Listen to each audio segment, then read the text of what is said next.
Today's topic is Jamaican independence. Did Jamaica really become independent? No. And what did we get in independence apart from a flag and an anthem? Not a fucking thing. So in 1692, when colonial government was set up, just remember this, they took over in 1665 and named the island Jamaica in 1691. Anyways, the government consisted of a governor, executive council, magistrates court, and the court of admiralty. These courts are what we call today as maritime courts, meaning they have nothing to do with law or common law. The governor was also known as the Lord of the Land, and he was also the commander for the Jamaican militia. The Jamaican militia today is what we know as JBF, the army. The army was and still being used as their personal bodyguards. Now you might say I'm wrong, but ask yourself this. When has a Jamaican soldier ever been deployed to fight a war against another country? Never. All they do is fight Jamaican people by keeping us in order. That's why I call it a personal army. Go to part 2. Welcome back. By 1962, the black population became the superior majority, meaning that there was more black Africans more than any other racial group within the Caribbean at that time. So they know they couldn't continue with the same systems they had oppressing black people. So to appease black citizens and white colonists, the Crown decided to hand over some responsibility to the desegregated local parliament, basically letting some Negroes in. And that's all we got. Don't believe me? This is what the Independence Act of 1962 did not do for us, because I read the act.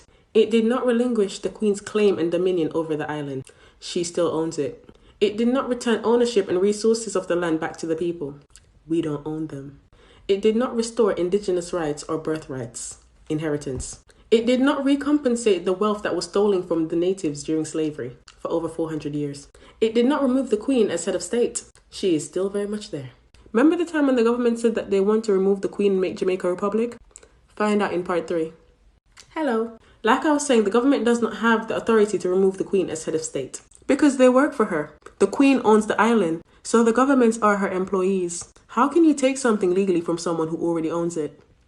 So don't believe all that shit. They only do it to get elected. Anyways, it did not rescind the Governor General as Lord of the Land. He still is. Also, he is still the commanding chief of the military. Like, you remember that time when Bruce Golding wanted to send army into Tivoli? He had to ask for permission, and the governor has to issue a state of emergency in order for the army to go in. Bottom line, the government doesn't own the army. The army is still the Jamaican militia and is there for the chief governor to control. Anyways, it did not revoke the birth certificate bonds under citizenry. We still bonded. I'll make a separate video about that. And it did not resolve the debts that was accrued upon the people. This so-called independent nation started off flat broke. No money, debt, broke. Go to part 3. So like I said, Jamaica started out flat broke. And because of this, the government of Jamaica and the Bank of Jamaica, which is owned by the Queen as well, this is in the Bank of Jamaica Act 1960, soon started to borrow large sums of money from predatory multinational lenders like the International Monetary Fund, you lot know as the IMF, the World Bank, and the Inter-American Development Bank, the IDB. Those banks carry high interest rates and harsh penalty fees, one of them being known as the Structural Adjustment Policy. Keep that in mind. Here is an example of a structural adjustment policy. Jamaica has 3 million people currently living on the island, but only 6 post-service general hospitals. Portmore is the most popular parish on the island and they still don't have a hospital. You know why they don't have a hospital? Because of the structural adjustment policies. Because of this policy, when the IMF lends you money, they can tell you what they want you to spend it on. And they told us explicitly that we can't build no new schools or hospitals. Part 5.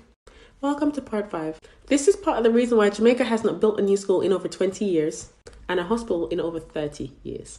And the debt is why, which is the grip of poverty in Jamaica. Another negative impact that these policies have on Jamaica is to force the country to sell out its resources. We don't own the bauxite, nor the tourism, nor the airlines, or the airports, agriculture, utilities, or the highways. The 6th of this month will be 58 years since our independence, and these policies are still running our country. They dictate everything, from the value of the dollar to the rate of income tax, to what schools they open or what roads get fixed. Today, every half of a dollar that you pay in tax goes towards serving that debt. The other half goes to royalties and other bondholders. Bottom line, your tax doesn't finance Jamaica. The end result is a bankrupt country with a useless currency, and a population working to serve a debt that we did not accumulate. And finally, take yourselves over to part 6. Hi, welcome to part 6.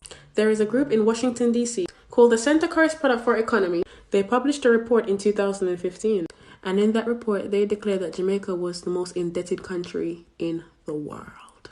That means that out of all 198 countries on earth, we're the only ones who owe so much money relative to the size of our economy. Like, our debt exceeds the country's GDP, meaning that the debt cannot possibly be repaid because you weren't meant to repay it. You were only meant to have a group of people working to service the debt, not to pay it off. Meaning that Europe still has their fingers, toenails, earlobes, eyelashes, everything in that cute little country we call Jamaica. So please know this, I don't make these videos to offend anyone. I make them to educate and to let people understand that as black people, child, we still struggling, even in our own country. Thank you for watching.